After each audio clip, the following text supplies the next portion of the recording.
SC గురుకులాలలో junior కాలేజీల ఫలితాలను విడుదల చేశారు రాష్ట్ర మంత్రి అడ్లూరి లక్ష్మణ్. 2026-27 విద్యా సంవత్సరానికి అడ్మిషన్ల ప్రక్రియ పూర్తి అయిందన్నారు. గ్రూపుల వారీగా దరఖాస్తులు స్వీకరించనున్నట్లు వివరించారు. గురుకుల పాఠశాల, కళాశాలలలో చదువుతున్న విద్యార్థుల ఆరోగ్య అంశంలో తగిన చర్యలు తీసుకుంటున్నట్లు చెప్పారు. ఫుడ్ పాయిజన్ లాంటి ఘటనలు జరగకుండా అధికారులను ఆదేశించామన్నారు మంత్రి Adluri. TGSWR junior college common entrance examination ఫలితాలు మొత్తం సీట్లు 19,740 సీట్లు ఈ రాష్ట్రంలో ఎడ్యుకేషన్ ఇన్స్టిట్యూషన్ సంబంధించినటువంటి సైన్స్ స్కూల్స్ కానీ అదేవిధంగా వొకేషనల్ ఇంటర్మీడియట్ సంబంధించిన అనేక అడ్మిషన్ సంబంధించిన ఇష్యూలో కూడా సుమారు 19,740 సీట్లు ఉండడం జరిగింది. దానిలో భాగంగా మొత్తం దరఖాస్తులు 45,355 దరఖాస్తులు తీసుకోవడం జరిగింది.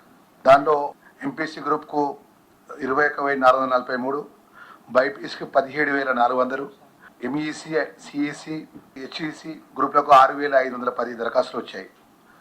దీనికి గాను 2026-27 విద్యా సంవత్సరానికి రాష్ట్ర వ్యాప్తంగా 229 TGSWR common junior college common entrance examination సంస్థలో మొత్తం సీట్లు 19,740 సీట్లు అందుబాటులో ఉన్నాయి. ప్రవేశ పరీక్షకు 15/5/2026 తెలంగాణ రాష్ట్ర వ్యాప్తంగా గురుకులకు సంబంధించినటువంటి మా సెక్రటరీ కానీ మా అధికారులందరి యొక్క పర్యవేక్షణ లోపల, మా అధ్యాపకుల బృందాల పర్యవేక్షణ లోపల 117 కేంద్రాల లోపల విజయవంతంగా ఎగ్జామ్ నిర్వహించడం జరిగింది. సుమారు 86% అంటే 39,052 మంది విద్యార్థులు కామన్ ఎంట్రన్స్ ఎగ్జామినేషన్స్కు హాజరవడం జరిగింది.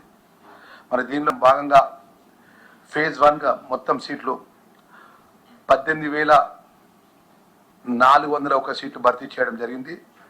గ్రూప్ల వారిగా ఎంపీస్కి 8,156, బైపీస్కి 7,625, ఎంఈసీకి 377 మరియు వొకేషనల్ కోర్సులో కూడా సుమారు 685 సీట్లు భర్తీ చేయబడతాయనే విషయాన్ని కూడా తెలియజేసుకుంటూ, మరి దీనిలో భాగంగా ఏ గ్రూప్కు ఎన్ని సీట్లు అనే విషయం లోపల సీట్స్కి సంబంధించిన విషయంలో ఎంపీస్కి 8,440 సీట్లు రాష్ట్ర గురుకులాలకు సంబంధించిన కామన్ ఎంట్రన్స్ నింపడానికి ప్రభుత్వం విడుదల చేసినటువంటి